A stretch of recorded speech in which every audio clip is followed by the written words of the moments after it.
Welcome to vision academy. இப்போ நம்ம SBI notification பற்றி பார்க்கலாம். இது ஆல்ரெடி நம்ம நோட்டிஃபிகேஷன் விட்டது தான். இது ரிமைண்டர் வீடியோ மாதிரி, ஓகேவா? ஃபர்ஸ்ட் நம்ம திரும்ப நம்ம டீட்டெயிலாக பார்த்துருவோம். பார்த்துட்டு என்னைக்கு எக்ஸாம் டேட்டு, அதுக்கு நம்ம சீக்கிரம் முடிக்க முடியுமான்னு பார்ப்போம், ஓகேவா? ஓகே, நல்லா பார்த்துக்கோங்க. 6ஆம் தேதி எனக்கு ஓப்பன் பண்ணிட்டாங்க. 26 வரைக்கும் நமக்கு டைம் இருக்கு. இன்னும் நமக்கு 12 நாள் தான் டைம் இருக்கு. ஆனால் கடைசி 3 நாள் மட்டும் நம்ம அப்ளை பண்ணவே கூடாது, ஓகேவா? கடைசி 3 நாள் அப்ளை பண்ணால் நமக்கு சர்வர் டவுன் ஆயிடும். ஆல்ரெடி ஐபிபிஎஸ்பிஓ அப்படிதான் ஆச்சு, நல்லா பார்த்துக்கோங்க. ஏற்கனவே போன ஐபிபிஎஸ்பிஓ நம்ம அப்ளை பண்ணியிருந்தோம் இல்லையா? அது கடைசி 2 நாள்ல தான் எல்லாரும் வந்து அப்ளை பண்ணி சர்வர் டவுன் ஆயிடுச்சு. டவுன் ஆனதுனால நிறைய பேர் அப்ளை பண்ண முடியல. ஐபிபிஎஸ் வந்து அதுக்காக 1 வீக் வந்து எக்ஸ்டெண்ட் பண்ணாங்க. ஆனால் எல்லா டைமும் அதே மாதிரி எக்ஸ்டெண்ட் பண்ண மாட்டாங்க, சரியா? ஸோ அதனால நம்ம ஒரு 26 லாஸ்ட் டேட்டு, 23க்குள்ள நம்ம எல்லாத்தையும் அப்ளை பண்ணி முடிச்சிடணும். ஈவன் ஃபீஸ் வந்து பெண்டிங்ல இருந்தாலுமே அதை நம்ம முடிச்சிடணும், ஓகேவா? ஓகே, நல்லா பார்த்துக்கோங்க. நமக்கு 6ஆம் தேதி ஸ்டார்ட் ஆயிடுச்சு. இன்னும் 12 நாள் தான் நமக்கு மிச்சம் இருக்கு. நமக்கு டேட்டுமே விட்டுருக்காங்க. ஒன்றும் இல்லை, நமக்கு ப்ரிலிம்ஸ் வந்து செப்டம்பர் மாதம் நடக்கும். செப்டம்பர் மாதம் நடக்கும்னு கன்ஃபார்மாக சொல்லிட்டாங்க. மெயின்ஸ் வந்து நவம்பர் மாதம் நடக்கும். எந்த நாள் நடக்கும் அது யாருக்குமே தெரியாது. Maybe second or third week அந்த மாதிரி நடக்கலாம். அது வந்து எக்ஸ்பெக்ட் தான் பண்ணுறோம், ஓகேவா? ஜஸ்ட் ப்ரெடிக்ஷன் தான். அதுமாதிரி மெயின்ஸுமே சரி தேர்ட் வீக்கில் மாதிரி நடக்கலாம் வாய்ப்பு இருக்குது, ஓகேவா? ஓகே, நல்லா பாருங்க. இப்போ வேகன்சியை பார்க்கலாம். நமக்கு ஆல்ரெடி நம்ம சென்னை சர்க்கிளுக்கு எவ்வளோ விட்டுருக்காங்க. இங்கே தமிழ்நாடு ஸ்டேட்டுக்கு 380 விட்டுருக்காங்க வேகன்சி, ஓகேவா? இந்த ஆஸ் கொஞ்சம் கம்மி தான், பட் ஓகே தான். ப்ரீவியஸ் இயர் பார்க்கும்போது கம்மி தான், பட் இதுக்கப்புறம் இப்படி தான் வேகன்சி விட போறாங்க. நம்ம மைண்ட் செட் பண்ணிக்கணும், ஓகேவா? ஓகே, அடுத்தது பார்க்கலாம். ஈவன் தமிழ்நாடு புதுச்சேரி ரெண்டும் சேர்த்து 380 தான், ஓகேவா? அடுத்தது வேற நல்லா நமக்கு பக்கத்து ஸ்டேட் இருக்கு. கேரளாக்கு பார்த்தீங்கன்னா கேரளா எங்க இருக்காப்ல? ஓகே, சரி, ஓகே, கேரளா அப்புறம் பார்த்துக்கலாம். கேரளாக்கு 247 கொடுத்துருக்காங்க, ஓகேவா? ஓகே, கேரளா லட்சத்தீவு ரெண்டு சேர்த்து 247 ஒரு 3. ஓகே, இது என்ன? அடுத்து ஓபிசி சர்டிஃபிகேட் வாங்கி வச்சுக்கோங்க. நீங்கள் அப்ளிகபிளா இல்லையாங்கிறது நல்லா தெளிவாக வச்சுருக்கோங்க. ஏன்னா சில பேர் வந்து ஓபிசிக்கு எலிஜிபிள் இல்லாமல் அப்ளை பண்ணுருவாங்க. கடைசி நேரத்தில் வந்து அது கேன்சல் ஆகிடும். எக்ஸாமே உங்களுக்கு வந்து நீங்கள் பாஸ் ஆகியும் அது யூஸ் இல்லாமல் போயிடும், ஓகேவா? ஓகே, அடுத்து உங்களுக்கு ரிலாக்ஸேஷன் கொடுத்துருப்பாங்க. ஓகே, இப்போ நம்ம முக்கியமான விஷயத்துக்கு வருவோம். ஏஜ் லிமிட் நிறைய பேர் கன்சர்னா பண்ணுற நிறைய பேர் கேட்க டவுட்டே இதுதான். ஏஜ் லிமிட் என்ன, நான் வந்து இதுல எலிஜிபிள் ஆகணும் இல்லையா அப்படிங்கிறது. ஸ்டார்டிங்லாம் பார்த்தீங்கன்னா ஏஜ் லிமிட் வந்து நீங்கள் வந்து சம்டைம்ஸ் வந்து முன்ன பின்ன இருக்கலாம். அவங்க சொன்ன டேட்டுக்கு வந்து ஏதாவது கன்ஃபியூஷன் ஆகலாம். இப்போ அப்படி கிடையாது, எந்த ஒரு பிரச்சனையுமே கிடையாது. உங்களுக்கு நீங்கள் அப்ளை பண்ணும்போதே உங்கள் சிஸ்டமில் உங்கள் விண்டோஸில் நீங்கள் டேட்டா அப்ளை பண்ணுவீங்களே, அப்போவே உங்களுடைய வெப்சைட் சொல்லிடும் நீங்கள் எலிஜிபிளா இல்லையான்னு. நீங்கள் வந்து இந்த எக்ஸாம் எழுத முடியுமா முடியாதாங்கிறது சிஸ்டமே சொல்லிடும். நீங்கள் வந்து 20 வயசு கம்மியாக இருந்தால், அதாவது உங்கள் டேட் வந்து 1997, அதுக்கு 97க்கு அப்புறம் இருக்கக்கூடாது, ஓகேவா? அதாவது அதுக்கு முன்னாடியே பிறந்திருக்கூடாது. எக்ஸாம்பிளுக்கு 1997 4வது மாசமா 1ஆம் தேதி அந்த மாதிரிலாம் பிறந்திருக்கூடாது. அதே மாதிரி லேட்டராகவும் பிறந்திருக்காது. 2005 4வது மாசம் 1ஆம் தேதி, அதுக்கு அப்புறமும் பிறந்திருக்கூடாது. நீங்கள் டேட் ஆஃப் பர்த் போட்டிங்கனாலே உங்களுக்கு உங்களுடைய சிஸ்டம் சொல்லிடும். வெப்சைட் ஐபிபிஎஸ் வெப்சைட் உங்களுக்கு கரெக்டாக சொல்லிடும் நீங்கள் எலிஜிபிளா இல்லையா, ஓகேவா? எக்ஸாக்ட் உங்கள் டேட்டு, உங்களுக்கு என்ன வயசு ஆகுது, எத்தனை மாதம் எத்தனை நாள் அப்படிங்கிறது எக்ஸாக்டாக உங்களுக்கு சொல்லிடும், ஓகேவா? ஸோ இந்த ஏஜ் லிமிட்டை பற்றி கவலைப்படாதீங்க. நீங்கள் போய் அப்ளை பண்ணுங்க ஃபர்ஸ்ட். அதே மாதிரி நீங்கள் ஃபோட்டோ அப்லோட் பண்ணதுக்கு அப்புறம் தான் உங்களோட ஏஜ் லிமிட் வந்து அப்ளை பண்ணுற மாதிரி இருக்கும். ஏஜ் அப்ளை பண்ணுற மாதிரி இருக்கும். ஸோ நீங்கள் ஃபோட்டோலாம் அப்லோட் பண்ணதுக்கு அப்புறம் ஏஜ் அப்ளை பண்ணுங்க. அப்ளை பண்ணிட்டு அப்புறம் பாருங்க, சரியா? ஓகே, அடுத்தது ஓபிசிக்கு வந்து 3 இயர் ரிலாக்ஸேஷன் இருக்கு. எஸ்சிஎஸ்டிக்கு 5 இயர்ஸ் ரிலாக்ஸேஷன் இருக்கு. இப்போ எக்ஸாம்பிளுக்கு நீங்கள் வந்து உங்களுக்கு வந்து ஒரு 28 வயசு ஆயிடுச்சு. நீங்கள் இந்த மேலே கொடுத்துருக்காங்க ஜென்ரலுக்கு. இது நமக்கு ஜென்ரலுக்கு 28 வயசு மேலே தாண்டக்கூடாது. ஆனால் ஓபிசியாக இருந்தால் 31 வயசு எழுதிக்கலாம். நல்லா பார்த்துக்கோங்க, 28 வயசு நமக்கு தாண்டக்கூடாது. இதே ஓபிசியாக இருந்தால் 31 எழுதிக்கலாம். இதே எஸ்சிஎஸ்டியாக இருந்தால் 33 வயசு வரைக்கும் எழுதிக்கலாம், ஓகே? அதே பிடபிள்யூடி ஜென்ரல் இடபிள்யூஎஸ்க்குலாம் 10 இயர்ஸ், பிடபிள்யூடி ஓபிசிக்கு 13, பிடபிள்யூபிடிக்கு எஸ்சிஎஸ்டிக்கு 15 வருஷம், ஓகேவா? ஓகே, அதுமாதிரி விடோஸ்க்கு டிவோர்ஸ் உமன்ஸ்க்குலாம் எல்லாருக்குமே ஏஜ் ரிலாக்ஸேஷன் இருக்கு, பார்த்துக்குங்க. அடுத்து போலாமா? அதுமாதிரி நீங்கள் அப்ளை பண்ணும்போது கொஞ்சம் பார்த்து அப்ளை பண்ணுங்க.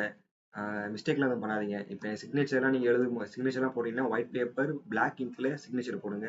மை பென்ல சிக்னேச்சர் போடுங்க, ஓகேவா? முடிஞ்ச அளவுக்கு. அதே மாதிரி ஹேண்ட் ரிட்டன் டிக்ளரேஷன்லாம் இருக்குல்ல, அதெல்லாம் ஒயிட் பேப்பரில் அகைன் பிளாக் பென்ல எழுதுங்க. அவங்க கொடுக்கறது மட்டும் எழுதுங்க. எக்ஸ்ட்ராலாம் பழையசெல்லாம் வச்சு எழுதிட்டு இருக்காதீங்க. போக போக பார்க்கலாம். ஃபர்ஸ்ட் நம்ம எக்ஸாம் பேட்டர்ன் பார்த்துலாம். எக்ஸாம் ஆஸ் யூஷுவல் எப்பயும் போல பேட்டர்ன் தான். போன தடவை நமக்கு எஸ்பிஐக்கு வந்து கொஞ்சம் பேட்டர்ன் லைட்டாக மாற்றினாங்க. இப்போ ஆனால் ஐபிபிஎஸ் கிளர்க்குக்கு அது மாற்றவே இல்லை. ப்ரிலிம்ஸ் அதே இதுதான். கடைசி 4-5 வருஷமா என்ன இருக்கோ அதே பேட்டர்ன் தான். English, numerical ability, reasoning 30, English 30 question 30 mark, numerical ability 35 question 30 mark, reasoning 35 question 35 mark. ஓகேவா? எல்லாமே 20 நிமிஷம் தான். 100 கொஸ்டின் 100 மார்க் 1 ஹவர் தான். இது சேஞ்சே இல்லை. ஓகேவா? குட். நமக்கு இதுக்கு நெகட்டிவ் மார்க் இருக்கு. ஈவன் ப்ரிலிம்ஸ் அண்ட் மெயின்ஸ் எல்லாத்துக்குமே நமக்கு நெகட்டிவ் மார்க் இருக்கு. அதாவது ஒரு கொஸ்டின் தப்பாச்சுன்னா அதுக்கு 0.25 நமக்கு நெகட்டிவ் மார்க் இருக்கு. அதாவது இப்போ நீங்கள 10ல 8 கொஸ்டின் அட்டன் பண்ணிட்டீங்க, 2 கொஸ்டின் அட்டன் பண்ணல. ஓகேவா? 2 கொஸ்டின் அட்டன் பண்ணல. 8ல அட்டன் பண்ணதுல 1 தப்பாயிடுச்சு. 1 தப்பாயிடுச்சுன்னா உங்களுக்கு 7 மார்க் வராது, 6.75 மார்க் தான் வரும். ஏன்னா நீங்க 8 அட்டன் பண்ணீங்க, அதுல 1 தப்பாயிடுச்சுன்னா கண்டிப்பா 7 ஆயிடும். இப்போ 7 மார்க் வருமானு கேட்டா கிடையாது. தப்பானதுக்கு 0.25 மார்க் எடுத்துருவாங்க. அப்படின்னா 6.75 தான் உங்களுக்கு கிடைக்கும். ஸோ உங்களுக்கு தப்பானதுக்கு மைனஸ் மார்க் இருக்கு. பார்த்து கேர்ஃபுல்லா அட்டன் பண்ணுங்க. ஓகேவா? ஆஸ் யூஷுவல் மெயின்ஸ்க்கும் நமக்கு மைனஸ் மார்க் இருக்கு. மெயின்ஸோட பேட்டர்ன் தான் உங்களுக்கு ஜென்ரல் அவேர்னஸ். ஜென்ரல் அவேர்னஸ் ஒன்றும் இல்லை, கரண்ட் அஃபேர்ஸ் தான். கரண்ட் அஃபேர்ஸ், பேங்கிங் அவேர்னஸ் இதெல்லாம் உங்களுக்கு மிக்ஸ் பண்ணி கேட்பாங்க. 50 கொஸ்டின் 50 மார்க், 35 நிமிஷம்.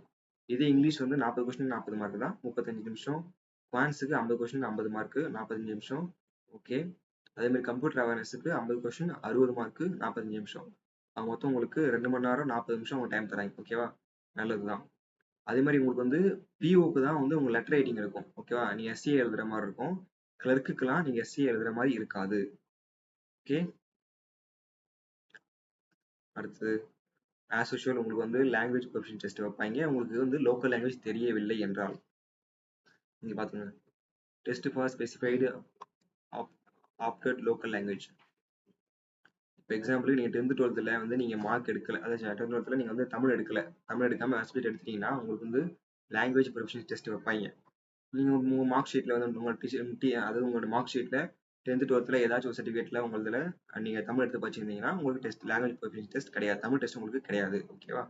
ஏன் எதுக்காகனா மோஸ்ட்லி லோக்கல் ஏரியா மோஸ்ட்லி நீங்க கிளர்க்கா போயிட்டீங்கனாலே அந்த ஸ்டேட்டுக்குள்ள தான் நீங்க மாறி மாறி நீங்க ட்ரான்ஸ்ஃபர் வாங்குற மாதிரி இருக்கும். இப்போ நீங்க ஆஃபீஸர் வாங்கிட்டீங்கன்னா உங்களை ஸ்டேட் டு ஸ்டேட் வந்து மாத்தி மாத்தி போடுவாங்க. ஆனா கிளர்க்கு அப்படி கிடையாது.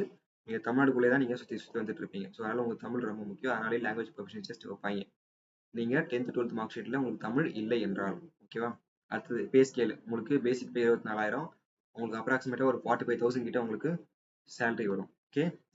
இது நல்ல பே தான். எக்ஸாமும் ஈஸி தான். நீங்க ரொம்பலாம் கஷ்டப்படணும் அவசியம் இல்லை. பிஓ கம்பேர் பண்ணும்போது கிளர்க் வந்து ரொம்பவே ஈஸி தான். இருக்கிற கிளர்க் எக்ஸாம்ல எஸ்பிஐ கிளர்க் கொஞ்சம் டஃப் தான், அது இல்லைன்னா சொல்ல முடியாது. ஆனா பிஓ கம்பேர் பண்ணும்போது கிளர்க் உண்மையிலே ஈஸி. நம்ம நல்லாவே பண்ண முடியும், அட்டன் பண்ண முடியும் நம்மளால. ஓகேவா? அடுத்தது fees structure, application fees. SC ST PWD இவங்களுக்குலாம் ஃபீஸ் கிடையாது. ஆஸ் யூஷுவல் தான். எஸ்பிஐ வந்து ஃபீஸ் வாங்க மாட்டாங்க. ஜென்ரல் ஓபிஎஸ் இடபிள்யூஎஸ் மட்டும் 750. ஓகேவா? ஓகே. ஐபிபிஎஸ்பி வந்து 175 வாங்குவாங்க, ஆனா இதுக்கு எஸ்பிஐக்கு வாங்க மாட்டாங்க. ஜென்ரல் இடபிள்யூஎஸ் ஓபிசி வந்து இவங்க 750 கட்டுற மாதிரி இருக்கும். ஓகேவா? ஓகே. இது வந்து நான் ரீஃபண்டபிள். ஓகேவா? திருப்பி தர மாட்டாங்க. இந்த எஸ்எஸ்சி தர மாதிரிலாம் ரீஃபண்டபிள்லாம் கிடையாது. ஓகே. நிறைய பேர் கேட்டிருந்தாங்க அமௌண்ட் திருப்பி வருமா, அமௌண்ட்டாக திருப்பி வராது. ஓகே. அடுத்து நான் சொன்னேன் இல்லையா, signature, photo, left thumb finger, அப்புறம் hand written declaration. Hand written declaration நீங்கள் என்ன கொடுத்துருக்காங்களோ அதை பார்த்து அப்படியே எழுதுங்க. கொடுத்துருக்காங்களா, name of the candidate, date of birth, இதை போட்டு here declare by that all the information, இது அப்படியே எடுத்து எழுதுங்க. ஓகேவா? இதை விட்டுட்டு நான் ஆல்ரெடி பழைய எக்ஸாம் நான் வச்சுட்டு இருந்தேன், பழைய எஸ்பிஐ எக்ஸாமுக்கு நான் வந்து டிக்ளரேஷன் ஃபார்ம் எழுதி வச்சிருந்தேன், அதை போய் எடுத்து அப்படியே அப்லோட் பண்ணாதீங்க. ஓகேவா? சில டைம் நீங்க தப்பா பண்ணியிருந்தாலும் உங்களுக்கு வந்து அப்ளிகேஷன் செலக்ட் ஆகிடும், உங்களுக்கு ஹால் டிக்கெட் வந்துடும். ஆனா பல தடவை உங்களுக்கு செலக்டே நீங்க ஆக மாட்டீங்க தப்பா அப்ளை பண்ணா. ஓகேவா? ஒழுங்கா name and date of birth பார்த்து எழுதுங்க. சில சில பேர்லாம் இன்னுமே பழைய டிக்ளரேஷன் ஃபார்ம் இன்னுமே எழுதிட்டு இருக்காங்க. அதே மாதிரி இப்போ டாக்குமெண்ட் நீங்க ஸ்கேன் பண்ணும்போது கரெக்டான கட்ல கேபில கரெக்டாக கட் பண்ணி கொடுங்க. ஓகேவா? ஆல்ரெடி நீங்க எடுத்து வச்சுக்கோங்க. நீங்க photo, left thumb impression, signature இதெல்லாம் மோஸ்ட்லி சேமாக தான் இருக்கும். ஹேண்ட் ரிட்டன் டிக்ளரேஷன் தான் நீங்கள் அடிக்கடி மாற்றுற மாதிரி இருக்கும். ஓகேவா? ஸோ அதனால பெர்ஃபெக்டாக கட் பண்ணி வச்சுக்கோங்க. ஒரு கம்ப்யூட்டர் சென்டரில் போய் இந்த கேபியில் எனக்கு இந்த கிராப்பில் தான் எனக்கு வேணும், பிக்சலில் தான் எனக்கு வேணும்னு சொல்லி எடுத்து வச்சுக்கோங்க. ஓகே.